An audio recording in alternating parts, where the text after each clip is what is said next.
everybody, and welcome to Taking Control, the ADHD podcast on rashpixel.fm. I'm Pete Wright, and right over there is Nikki Kinzer. Hello. Hello, Nikki. Hello, Pete. Oh, I'm excited about this one. Are you? Yeah, no, Awesome. I am. I am excited about this one, and I think it is really appropriate and well timed for me. So we're talking all about FOMO. Oh, FOMO. If you don't know what that means, you're probably over 25. Yeah. But you no doubt experience it nonetheless, I am sure. Before we do that, head over to TakeControlADHD.com, get to know us a little bit better. You can listen to the show right there on the website or subscribe to our mailing list, pretty please, and you'll get an email every single time a new episode goes live each week. You can connect with us on Twitter or Facebook at TakeControlADHD and call us. You can leave us a voicemail, 503-664-4ADD, and get your voice on this very show. We want to hear from you. And we're all celebrating over here. It's the best time of year if you're in the ADHD business, ain't it? Well, it's a fun time of year. There need to be more songs. Like, we need ADHD holiday songs for October, right? Well, get on that there. We're gonna start writing some celebration songs. There'll be a whole canon. That's right. Yeah. Well, it's true. October is ADHD Awareness Month. We Yes, are aware. Yes. We are aware. Yes. So it's great because I'm getting all these like emails from different organizations saying or asking, promote this and promote that, and it's all great. So lots of great things happening in the ADHD community, and I will definitely be sharing those things as they come my way. I will be sharing them here on the podcast, but also in my newsletter and blog and everywhere else. So excellent. So what kinds of things are you doing to celebrate ADHD awareness? Exactly. So there are some promotions over at Take Control ADHD. I am offering a 10% discount on all of my coaching packages and services for the month of October. So if you have been thinking about coaching and just maybe not sure if it's for you, give me a call or send me an email at nikki@takecontroladhd.com. I would love to talk to you and introduce to you some different ideas and packages, and you get 10% off. Outstanding. Fabulous. Look at that. I know. And then you also, all the people out there that have not experienced organizing your space your way, I am offering a discount on the online course. So starting October 1st, this is going to be for a limited time. I'm not sure if I'm going to do for the whole month of October. So if this is something that you're interested in doing, I suggest going and doing it now.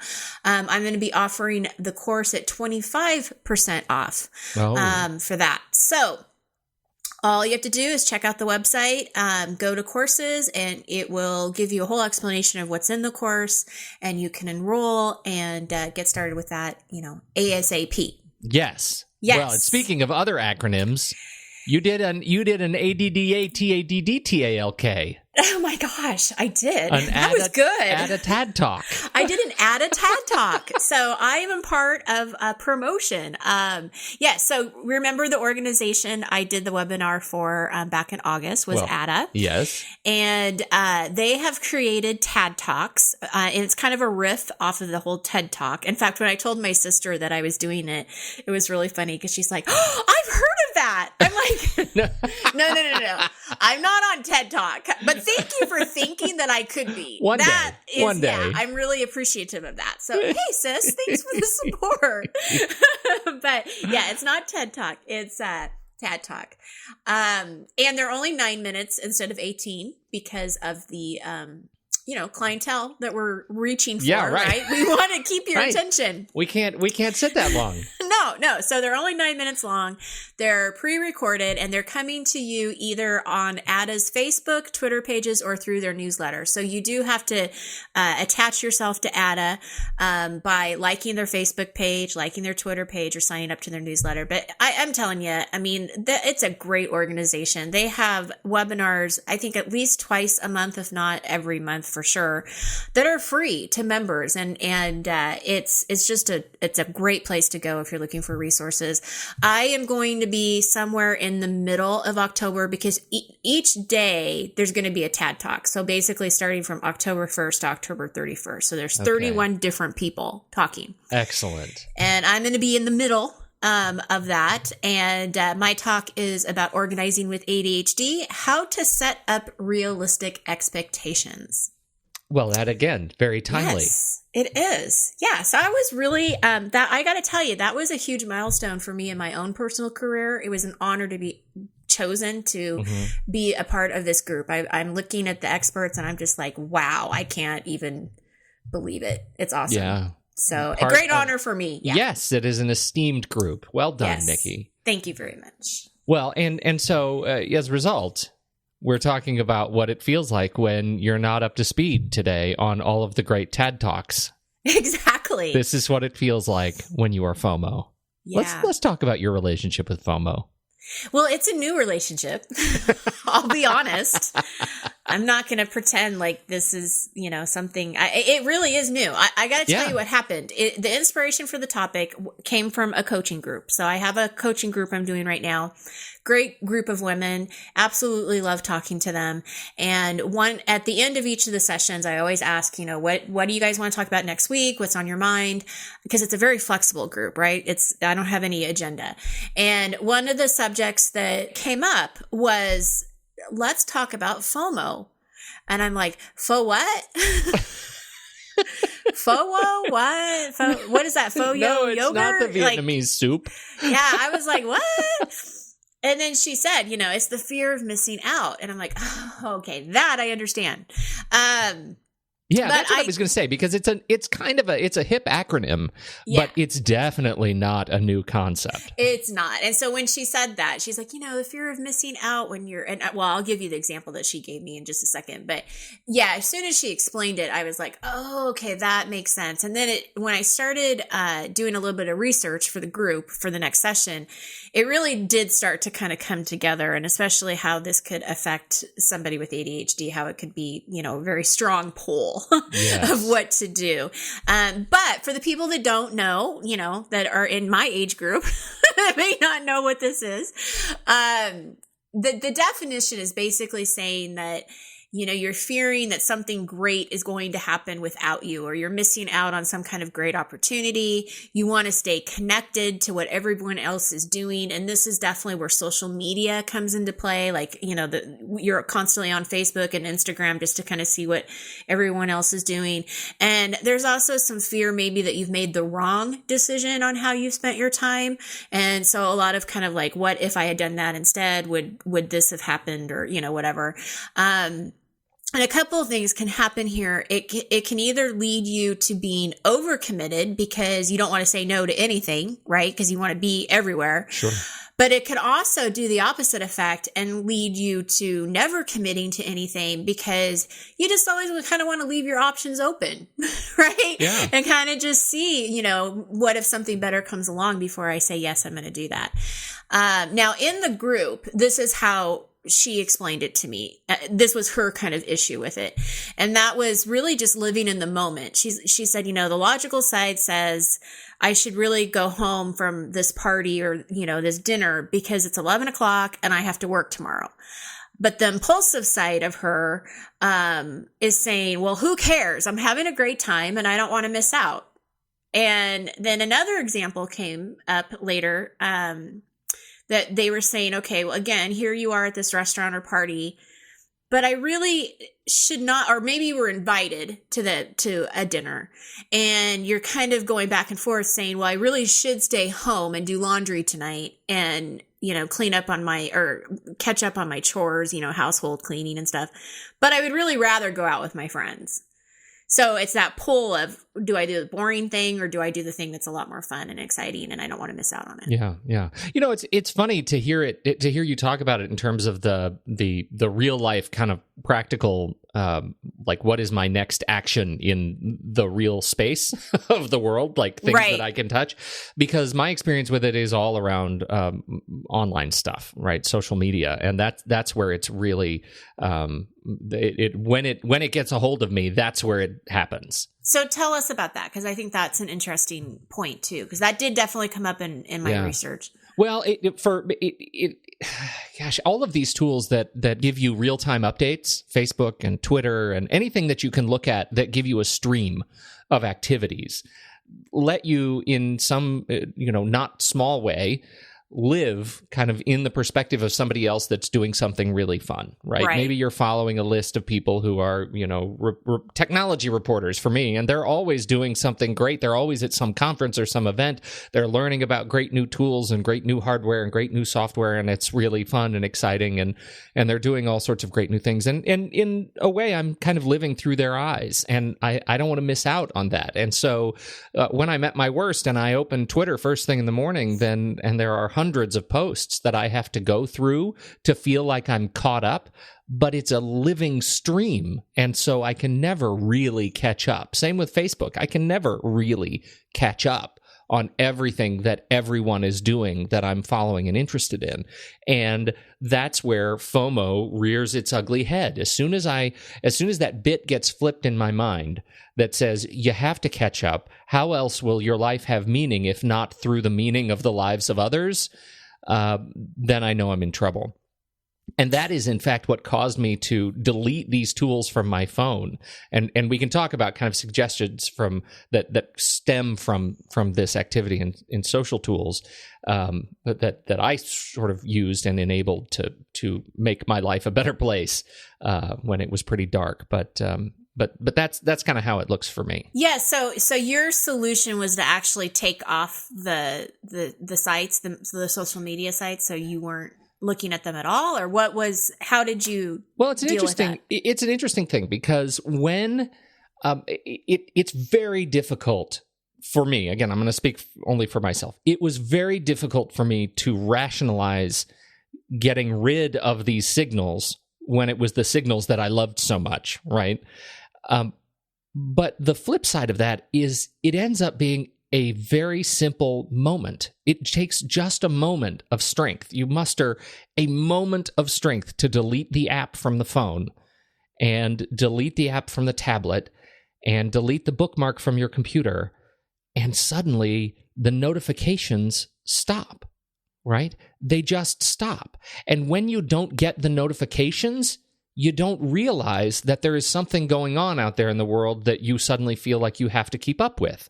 Right? It's as if that thing doesn't exist anymore. That's how it happened for me. And I was able to just suddenly say, look at how silent the world is. It's like when you're standing next to a jackhammer for 5 minutes and suddenly that jackhammer stops and you can hear.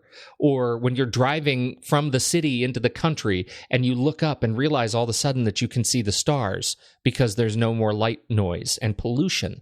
That's what fear of missing out looks like for me. It ends up being a signal pollution of notifications that keep reminding me that other people are doing something too.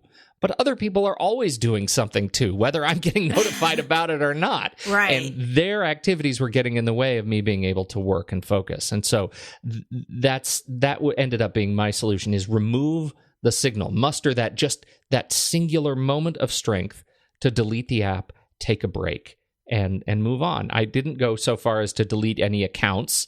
But I just set a boundary on where I was going to be able to look at these things. And that's what I was going to ask. So is there a boundary set where you can go and look at Facebook I'll tell you, Nikki, if I could, because of so many years of doing this and living socially online, I mean, I named the social tool, and likely I was a beta of it, right? I was totally, excited about all of these things when they started. So I've been on these services for a long time, and my relationship with them has sort of, it's ebbed and flowed in terms of my participation. But I got to a point where the FOMO itself was so bad that if I could have practically deleted my accounts and removed myself from them, I would have. But I'd gotten myself into a position of having my livelihood in some way contingent upon me being a participant in these services and being able to be aware of what's going on with audiences and those sorts of things.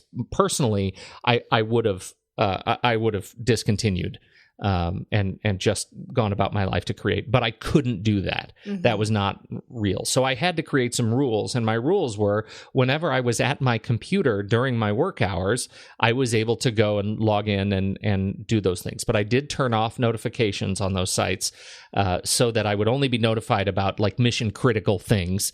And when I would post a new something, that was related to work for a client, I would make sure that I was, kind of on and aware of any issues that were reported by users or listeners for a period. But I did not have them on my phone or tablet. And what I realized was that as long as that happened, then since I was only at work during really my work hours, we've talked a lot about my schedule. When I stepped away from the computer, it's like those things kind of disappeared. And they're not in front of you anymore. Yeah, they're not in front of me. And so I just the rule was, if there's something I need to be aware of on these sites, then I am going to be in front of my computer at the time. And if it's not important for me to be there, then I'm going to step away. And it's been kind of nice. I've actually allowed myself a little bit more freedom to come back, because I do enjoy those things, right? To come back to Twitter in particular. I'm spending more time on Twitter these days. And it's interesting because I've really limited the people that I pay attention to, right? I have a very small list. I created a list on Twitter, and I pretty much follow that list of close friends and colleagues. And so it's a much more of a personal kind of a experience at chat. And I don't spend a lot of time doing it, but I've given myself a little bit of permission to be back on Twitter. I still haven't put Facebook back on any of the devices. That ends up being really poisonous for me. So that's anyhow. Interesting. Yeah. Well, and that actually did get brought up in the group too, where a lot of the members did take those things off of their phones. And so social media was not on their phone, and it was something that they would do at different time, so they weren't exactly what you're saying. It's not in front of them all the time. But I think the analogy for, for the real world, particularly this, when do you have to muster the strength, that one moment of strength to say, I have to go home, or I shouldn't leave the house for that party anyway, or whatever it is, Well, and that's really where our conversation sort of leaned into. And that was the question is, well, so what do you guys think? How do you go home? Like, how do you do it? And there were a few suggestions. The first one that came up was to tell a friend what your intentions are. So to actually let your friend know, okay, I'm out, but I need to leave by 11. These are the reasons why, and I need you to actually help me, like stick to that. So that's what that's called. It's a FoMO app. It's a FoMO app. A FoMO accountability partner. It is, totally. Uh-huh. That's what that is. That's what that is. We always come up with new words. I love that. FoMO app. Yep. Yeah, exactly. So that could be one suggestion that you could try.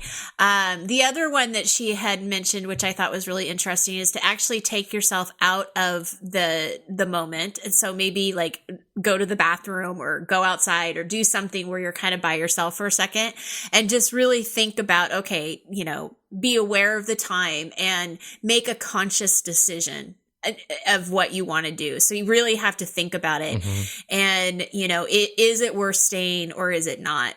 And that is really important. And I love the idea of taking yourself out of the like, that's where that moment of strength is. So you take yourself out of the event just a little bit, because once it's very difficult to make the decision to leave when you're in the middle of it. It's much easier to make the decision when you step outside. Absolutely. And have some clear head. Absolutely. Yeah. Well, and what she was saying is she had a friend who would do this, and then she would just like go home. She wouldn't even necessarily come back and say goodbye. Yeah. She would just kind of leave. And that was sort of like, she was known for that. So nobody was like, necessarily worried about her. They knew that's, she left, she was gone. Yeah. But it was easier for her not to go back into the group and say goodbye. It was just, I'm sure now to send a text and say, hey, I'm leaving, and then go. But so that was the other idea. It's not like she's like going to the bathroom and climbing out a window. Right. At least people are Help aware. Me. I'm with these crazy people. They're making me stay. Yeah. And then we had this really nice conversation about balance, and really just talking about, okay, our lives are meant to be lived, right? We want joy. We want to create memories. And so it was really this kind of conversation of people are important. And we want to be in these, situations, but we also have to have a balance. We can't just go out every single night. But maybe you save the weekend nights, and do whatever you want and not think twice about it. But Monday through Thursday or Sunday through Thursday are a little bit more disciplined, So there was just a lot of kind of talk about balance and intentional planning and, when do you have to do certain things and how is that going to work? And, but really the bottom line was these connections with people. I mean, obviously are important to us. We need to have those. But we need to be smart about it too. And, look at the consequences that are happening and, again, taking that moment to kind of reflect and is it really important right now or should I be going home? Right. And that gets to that sort of next point about intentionality that we've talked about so many times, right? It's that it's this idea of having of developing the muscle to be able to say, this is how I'm going to own my time and my space, and I'm not going to allow other people or events to own that time and space. Right. I mean, you're going to protect it, right? I mean, we're going to protect that. Well, and then this is outside of what I talked about in the group, but when I was doing my research, there were a couple other things, actually 3 things that came up that I thought was important around this subject. And I will put the link of this article into the show notes so you can actually read the whole article. But these were the 3 things that really caught my attention. One of the recommendations was just to kind of, it was more of a reminder, I guess, that more isn't necessarily better. But to focus on the kinds of things that enhance the quality, not the quantity of your experiences. So it's not necessarily having to go out every night, but going out once or twice and just having, a fabulous time, right? With the people you love the most. And so I thought that was a really, good reflection. And then kind of the same lines here is kind of prioritize your activities. Let go of the ones that don't matter. One of the things that did come up in the conversation with my group is, are you choosing to be around negative people or people that are bringing you down? Because sometimes you get kind of sucked into those type of relationships or commitments. And those might be the easiest ones to kind of cut off first, is the ones that don't necessarily mean the most to you. But so really taking a look at where and how you're spending your time. And, when you're talking about social media and you're talking about, looking at what everybody else is doing, one of the reasons I've decreased my amount on social media on a personal level, not business, but on a personal level, is the negativity that I see in my feeds. Yeah, right. And especially with the election right around the corner, it's ridiculous. And I just can't deal with it. I don't want to see all that negativity. So I think it kind of goes both ways, Yeah. And then the last point they had, which I just thought was really great, is to focus on gratitude and really just allow ourselves to deeply appreciate what we have rather than just focusing on what we lack or what we desire. They go on to say that FOMO is a fear of not having something that is necessary for our well-being. Gratitude allows us to count the blessings in our life right now in this moment, where life is actually going on. Yeah. And I thought that was a really nice thing to kind of remember when you're dealing with this too. Well, and it's a great way to wrap up. I think that absolutely summarizes why it feels so good to delete those apps from my phone. Right. Is it allows me to just sort of, everything around me kind of comes into focus after a day or so, and I realize, wow, I really have a great experience right here. The things I can touch are actually really cool. I'm going to touch more of them. Yeah, exactly. Yeah, absolutely. This is great stuff. Share your thoughts, people. We'd like to hear kind of how you overcome FOMO when it reaches. I don't like the acronym. I don't like saying it. It makes me think of like Cujo. Like a foaming, a mouth of teeth that's just foaming, and that's ugh. Maybe that's the experience that it should feel like when you have FOMO. It's just run from that awful dog. That's right. Anyway, well, share your thoughts on Twitter and Facebook. Ironically, Twitter and Facebook, you should write us and let us know your thoughts. When you're on social media, when you're on check social us media, out. Isn't that terrible? We're the Anyway. exception. You know what else? You should just call us. That's better. Pick up your phone. You can touch that. Call us and leave us a voicemail. We'd love to hear your thoughts. We'll get them on the show. 503-664-4ADD. Thanks, everybody. On behalf of Nikki Kinzer, I'm Pete Wright, and we probably won't see you all that often on social media. But we will see you right here next week on Taking Control, the ADHD podcast.